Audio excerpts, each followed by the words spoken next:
This car handles pretty nicely. Rear-wheel drive's a good thing.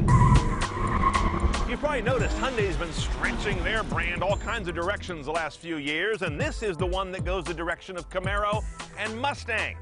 It's the Hyundai Genesis Coupe R-Spec with a 3.8 V6. Let's drive this 2013 with the new face and the new motor and check the tech.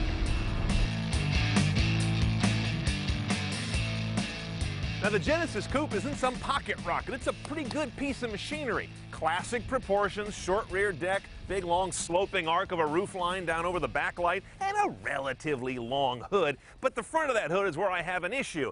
This new face, which is kind of like the Veloster, is a little bit of a combination of Mazda Goofy Grin meets Renault Megane, and I don't use either of those terms as a compliment.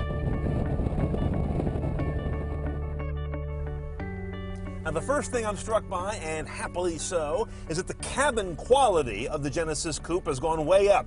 And overall, it's got a more grown-up look and feel, which is nice.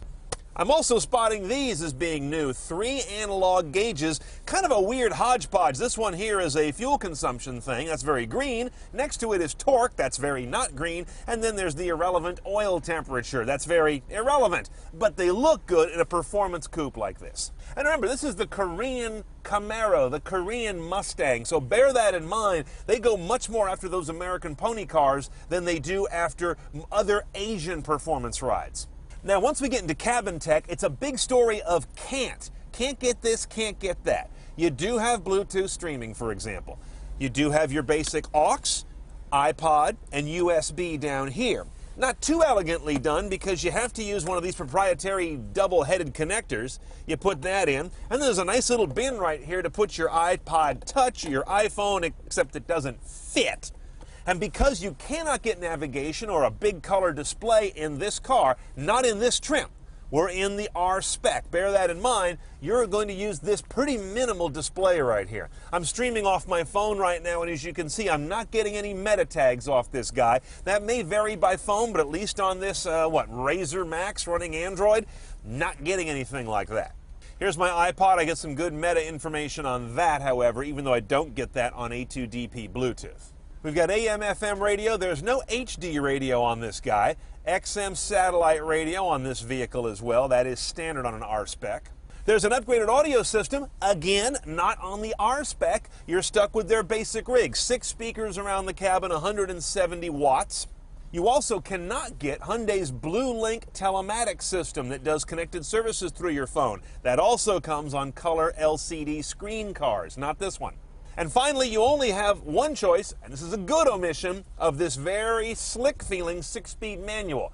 Hyundai's new 8-speed automatic, new to this car, is not available in the R-Spec. It's got a nice gutsy sound.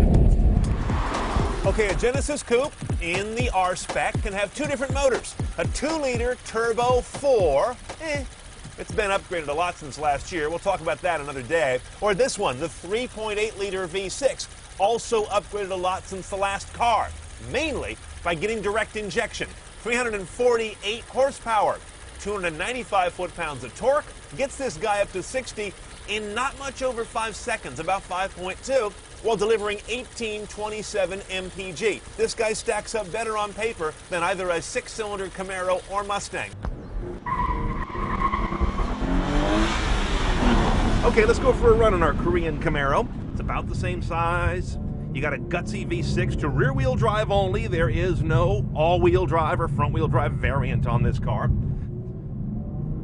This car handles pretty nicely. Rear-wheel drive's a good thing. The ride will get a little annoying if you live in places with crappy pavement, although I can report the cabin doesn't drum very much. That helps.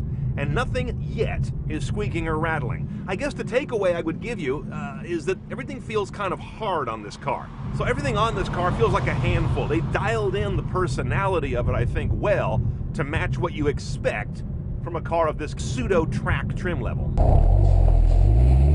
Okay, let's price a 2013 Genesis Coupe R-Spec now. It's a key thing to remember. If you want the 2-liter, Inline-4 turbo, the one we didn't review here, that's going to be about $27,400.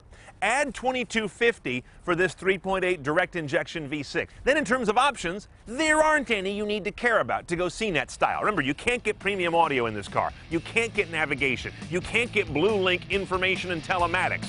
You can't get the 8-speed automatic. That's it.